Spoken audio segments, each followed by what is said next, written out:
잠시 여러분을 뵙지 못했는데 그것은 제가 하는 LA에 그라운드 캠퍼스를 두고 있는 갈릴리 신학교, 지금은 중국 학생들 때문에 갈릴리 대학으로 이름을 바꿨는데 갈릴리 신학교에서 온라인 수업을 맡았습니다. 그래서 10번의 강좌를 한꺼번에 올리느라고 잠시 여러분을 못 뵈었습니다. 궁금하신 분은 갈릴리 대학을 검색하시면 볼 수 있습니다. 구독자 수가 적다고 갈릴리 대학은 링크를 특별하게 만들어주지 않네요. 양해를 부탁드립니다.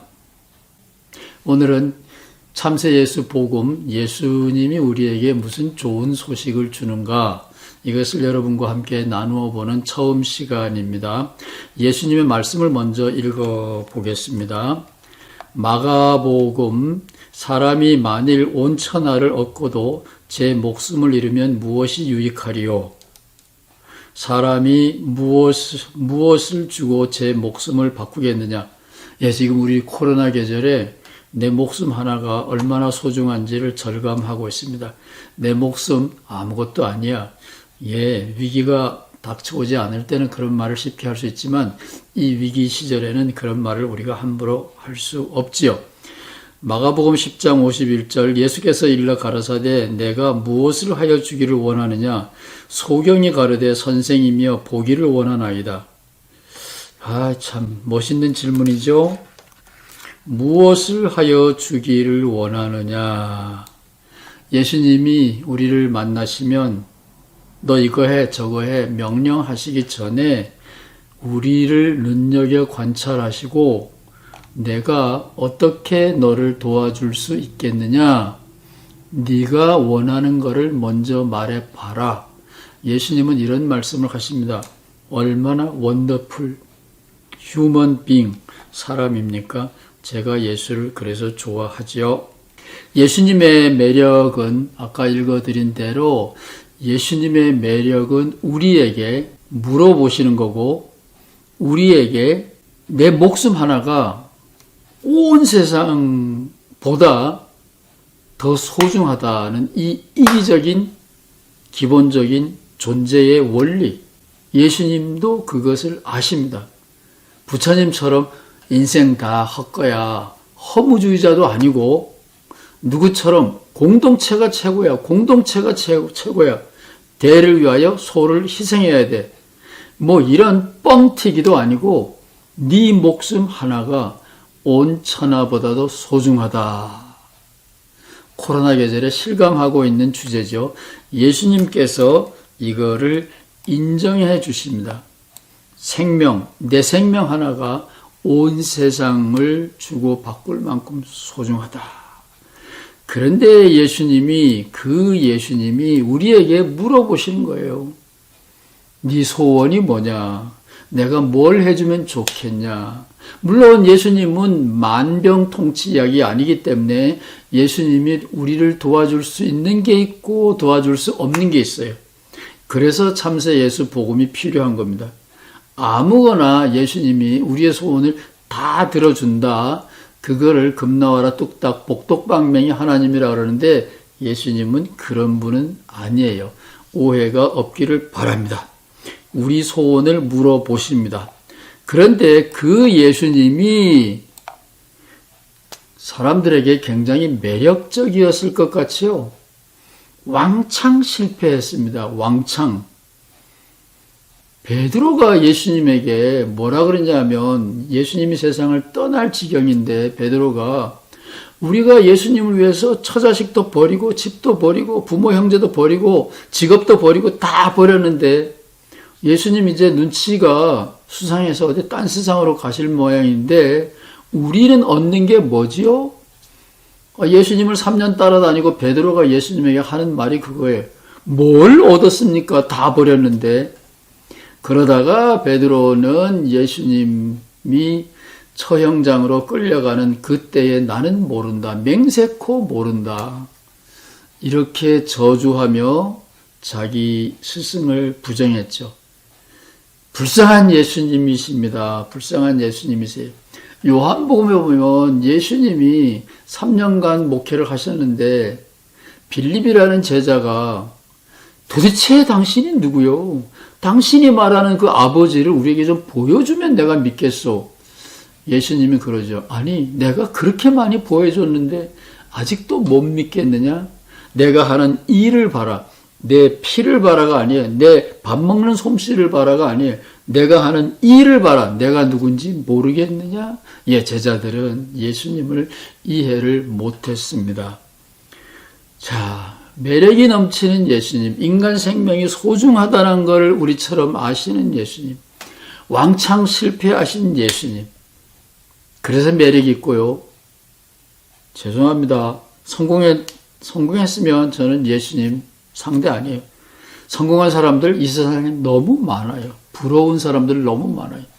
그러면 예수님이 그럼에도 불구하고 그렇게 매력이 넘치고 그렇게 실패가 가득했음에도 불구하고 저에게 와서 야, 홍정수 내 소원은 무엇이냐 이렇게 물어주시니 이거야말로 띵호와지요. 얼마나 좋아요.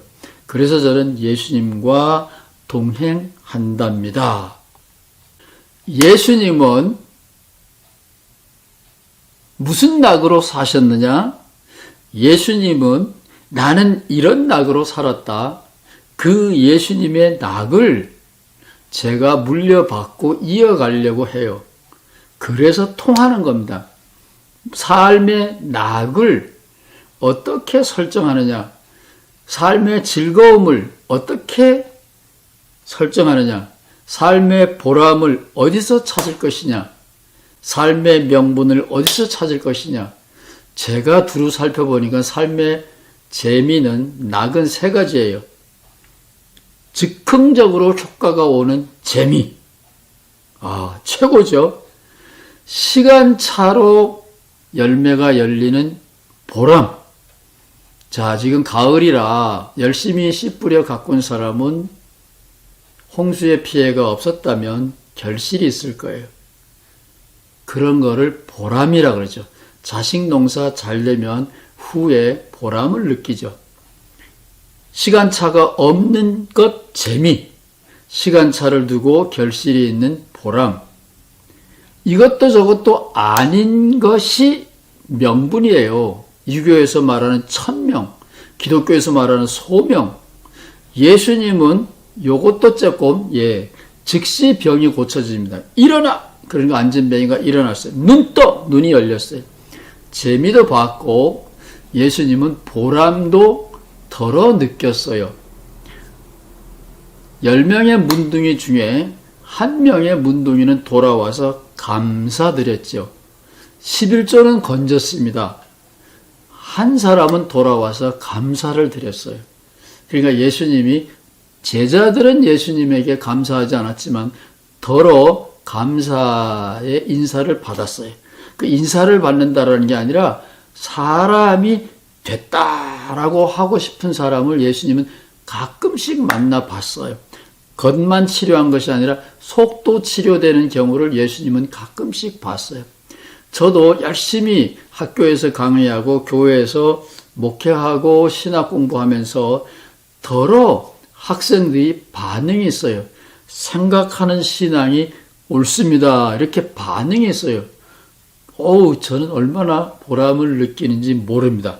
그러나 대부분은 돌짝밭에 떨어진 곡식처럼 결실이 없어요. 금방 떨어져서 죽어버려요. 그래서 믿음이 필요한 겁니다. 예수님은 사람이었고 믿음으로 살았어요. 이 일이 옳은 거다. 천명에 대한 믿음, 소명에 대한 믿음.